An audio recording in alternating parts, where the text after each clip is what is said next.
ඕස්ට්‍රේලියාවේ සහ නවසීලන්තේ ආපදා කළමනාකරන සහන සේවකයෙක් ලෙස සුදුසුකම් ඇති අය දැන් බඳවා ගනු ලැබේ. ඔබේ ඉහත සුදුසුකම් සපුරා ඇත්නම් අදම ලියාපදිංචි වන්න. වයස අවුරුදු 18-45 අතර ගැහැණු පිරිමි. නීරෝගී ක්‍රියාශීලී පුද්ගලයන් වීම.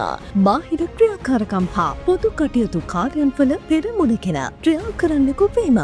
රජයේ හමුදාවල විශ්‍රාමික අය සහ රියදුරු බලපත්‍ර හිමි අය සඳහා විශේෂ සැලකිල්ලක් දක්වනු ලැබේ.